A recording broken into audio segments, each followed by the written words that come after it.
Pambiling ulam, no? Kasi wala silang ulam. So sabi mo na, marunong ka naman magbilang. Kamay mo na, para bilangin natin. Para may pambili kayong ulam, no? 1, 2, 3, 4, 5, 6, 7, 8, 9, 10. Hello! Kumusta kayo? Hello?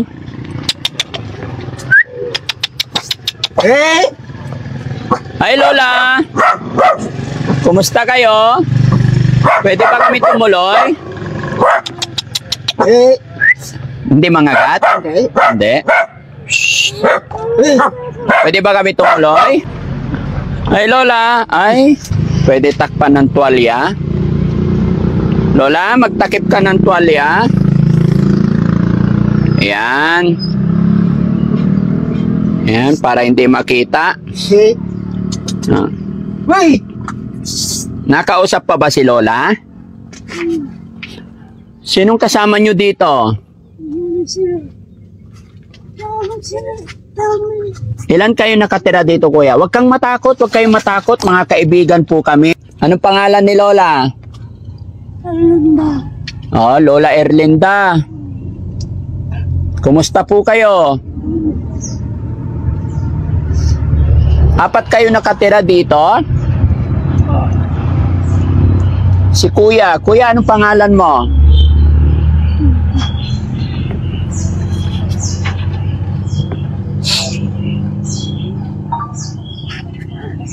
Linis po. Po? Linis. Ano po? Linis po ang pangalan niya. Anong pangalan niya? Linis. Yulis? Ano nangyari kay Lola? Ba't nanginginig ang katawan ni Lola?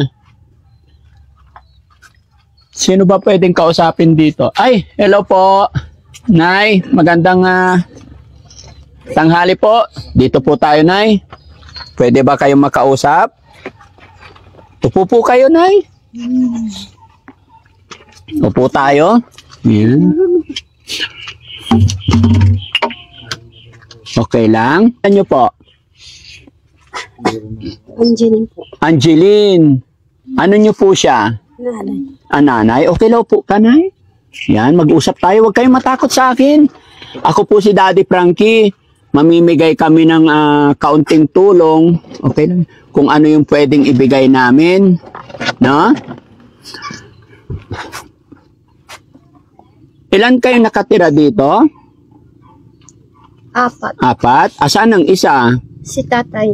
Nasaan si tatay? Manaawa po. Man? Aawat ng senior. Okay. Anong trabaho ni tatay? Wala. Wala. Si tatay, asawa ni nanay? Ilan kayo anak din po? Siya, anak din. Ilan kayo magkakapatid? 3. Saan yung isang kapatid nyo? Manila po. Nasa Manila. Anong trabaho niya sa Manila? May ng asawa. May asawa na. Hindi na siya pupunta dito? Anong pangalan ni nanay? Erlinda po. Umiiyak na si nanay. Nalulungkot ka ba? Naalala mo yung kapatid mo? Hindi na ba kayo pinuntahan dito?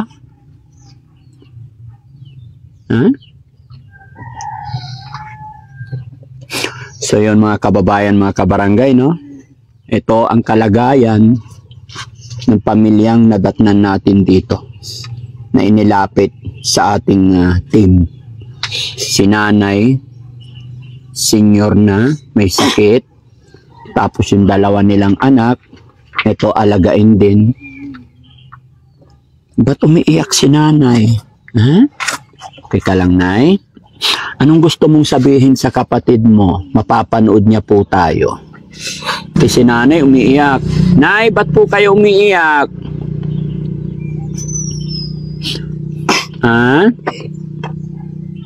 Ano sasabihin mo po dun sa anak mo na nasa Maynila?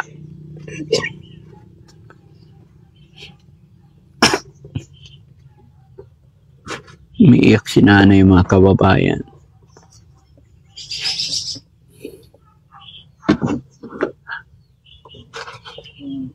Hindi na nila masabi yung gusto nilang sabihin, mga kababayan, dahil sa kanilang karamdaman. Dinadaan na lang nila sa iyak. Nakakaawa. Ikaw, ate, Nay, ano sasabihin mo dun sa kapatid mo para mapanood niya, mapuntahan niya kayo, mapasyal niya kayo? Ang pasyal at nanay. Mansasakit. Nagsakasakit si nanay. Sige, kausapin mo. Anong pangalan ng kapatid mo na nasa Manila? Jima po. Sige. Kausapin mo si Ate Gemma para mapanood niya to.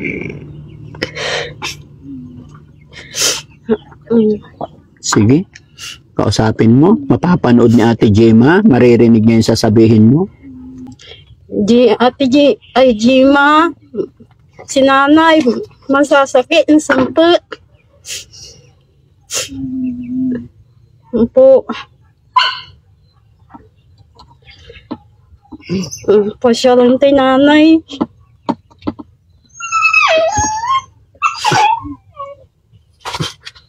Pasyal ba dyan? Nanay. Gusto mong pumasyal si Ate Gemma dito? Gusto mong pasyalan niya si nanay? Ano ba nangyari kay nanay? Ba't nakapampers na lang? Ang sakit po. High blood siya? Ikaw, ate, ilang taong ka na? 40 po. Hindi ka nag-asawa? Wala kang asawa? Paano kayo nabubuhay dito? Paano pagkain nyo araw-araw? Manluba po ng palay po. Mais po. Nakikibalat kayo ng mais. Magkano sweldo mo isang araw? Isang sako, 40 po. Ilan ang nababalatan mo sa isang araw? 10 lang po. Yung kapatid mo na kapag trabaho din yun? Hindi? Hindi po. Magkikilaba po ng mag-aasol po. Taga-igip lang.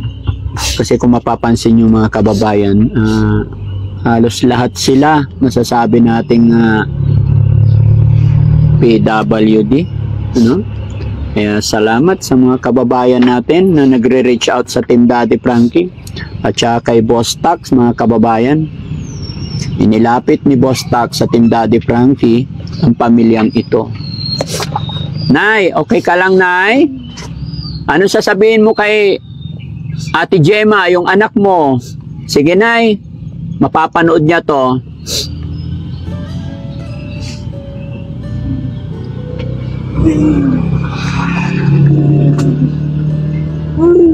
ba siya?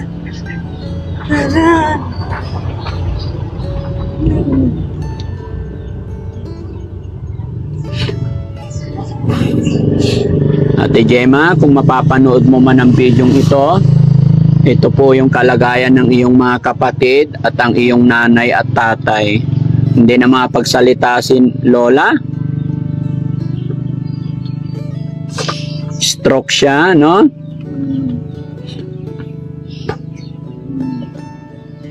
Anong pananghalian nyo? Anong kinain nyo ngayong lunch? Hindi na po. Ha? Hindi na kayo kumain ng tanghalian? Opo. Bakit? Kapusan lang po. Ha? Kapusan po. Sa umaga lang kain nyo. Sa tanghalian wala?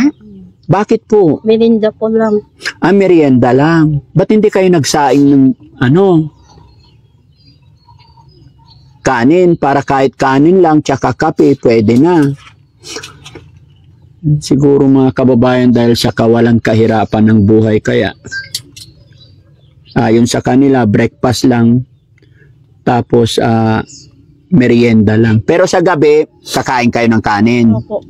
Sa tanghalian lang, hindi na. At ito, inabutan natin mga kababayan si Lola, nagkakape at tinapay lang. Yun lang siguro ang merienda nila. No? May pera ba kayo dyan ngayon? Walang pera? Lola, wala kang pera? Wala. Si Ate Gemma, baka meron. Gusto mong humingi kay Ate Gemma, yung anak mo? Sige Lola, sabihin mo kay Ate Gemma, yung anak mo, para mapasyalan niya kayo.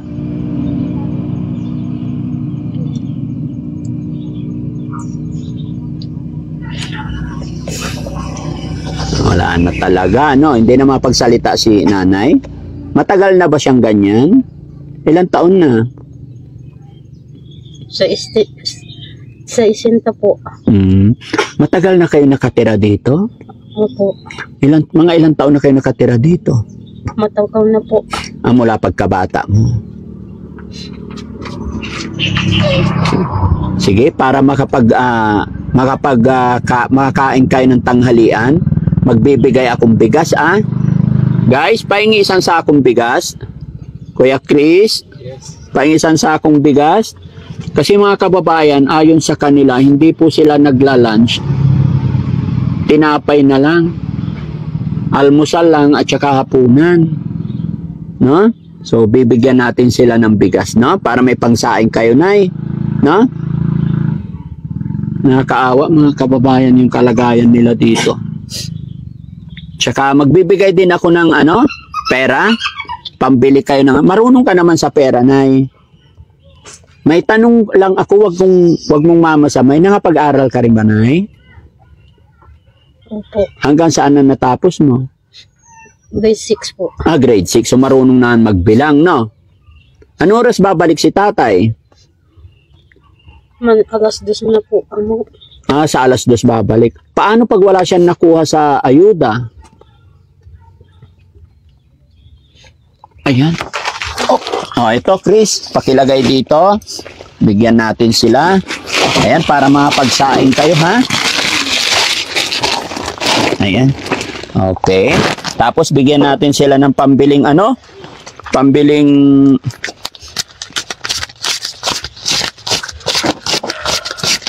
pambiling ulam, no? Kasi wala silang ulam. So sabi mo, Nay, marunong ka naman magbilang. Kamay mo na, para bilangin natin, para may pambili kayong ulam, no? 1, 2, 3, 4, 5, 6, 7, 8, 9, 10. Ano pangalan mo ulit, Angeline po. Ate Angeline, anong masasabi mo ngayon nakatanggap ka ng blessing? Salamat po. Thank you po, Lord. Ano umiyak? Laban lang. Pray ka lang. Nararamdaman ko yung hirap na dinaranas mo. Mag-pray ka lang. Magpe-pray din kami. At sana mapanood ng kapatid mo to. Para pasyalan niya kayo, no? O, isang mensahe pa sa kapatid mo para umuwi siya dito. Ano sasabihin mo sa kanya? Ate Gemma? Inaw, sumpot ka. Sabi ni nanay.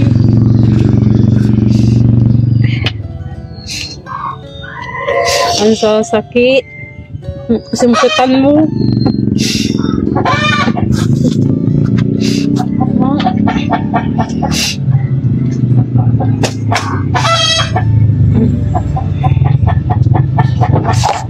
Sige. Ingatan mo yung pera mo, ha? Bili kayo ng ulam, tsaka gamot ni nanay, ha? Okay. Ako nga pala si Daddy Frankie. Sana makabalik ako dito para matulungan ko pa kayo.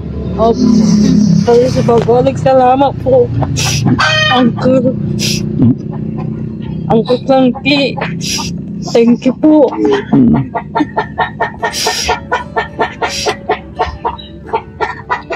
Promise, babalik ako.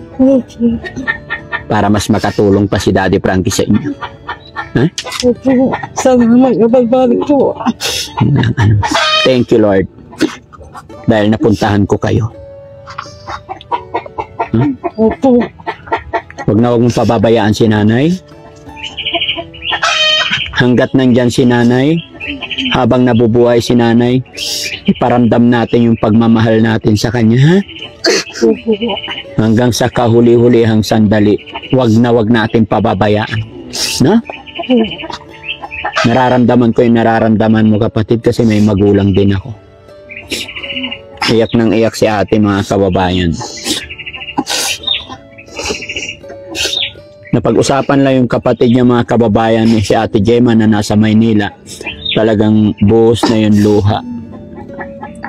Pero ipag-pray natin dahil hindi rin natin alam kung anong sitwasyon or kalagayan ni Ate Gemma. Pero sana mapagbigyan niya tong kanyang nanay at kanyang mga kapatid na mapunta. At sana loobin din ni God, mga kababayan, na makabalik si Daddy Frankie dito. No? Mga kababayan, mga kabarangay, gaya ng aking sinabi, ito po yung sitwasyon ng pamilya na inilapit ng ating mga kababayan. Sisiksikan sila sa barong-barong na ito na napakaliit, napakagulo. Okay na sana, mga kababayan, kahit maliit, kahit magulo, basta walang sakit. Ang problema ngayon, mga kababayan, si nanay, wala nang damit pang ibaba, pampers na lang. Maging ang isa niyang anak na si Kuya. Kuya, ano pangalan mo? Ha? Ano pangalan mo? Hindi. Ha? Hindi. Ano pangalan mo?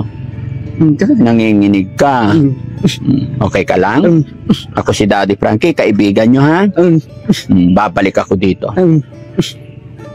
Ayon sa ating source, mga kababayan, dalawang magkapatid ay PWD. Tapos ang kanilang magulang, si Lolo at saka si Lola, mga senior na. Umaasa na lang po sa sweldo ng mga senior. Yun ang kanilang pinagkakabuhayan. At ayon kay ate, nakikiupa-upa na lang pagbabalat ng mais. Salamat na lang po ako, mga kababayan, dahil isa sila sa mga natulungan or naabutan natin ng kaunting tulong. At lalong naawa si Daddy Frankie nung nalaman ko na hindi na pala sila nanananghalian. Agahan lang, tsaka hapunan. Kadahilanan na talagang kawalan. No? So mga kababayan, mga kabarangay, muli po si Daddy Frankie kumakatok sa puso ng ating mga kababayan na may sobra.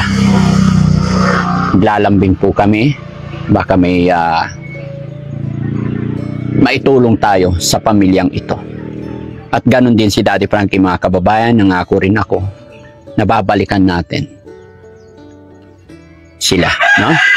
Kaya mga kababayan, kung sakaling nanonood ka pa sa puntong ito sa aking video, maglalambing din po ako na pakishare po ang video ito para mapanood din ng ating mga kababayan na may mabubuting kalooban para maabutan pa ng tulong sina lolo't lola, no?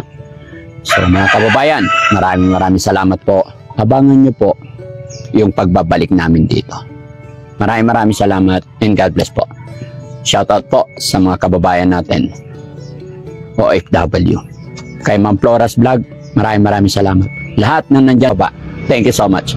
At syempre, papasalamat din ako sa taong nagturo para matuntun ang pamilyang ito, kay Boss Tax, mga kababayan, na ngayon ay kasama namin na nagmimisyon or umiikot. Kaya support din natin, mga kababayan, Boss Tax. Maraming salamat po. God bless po.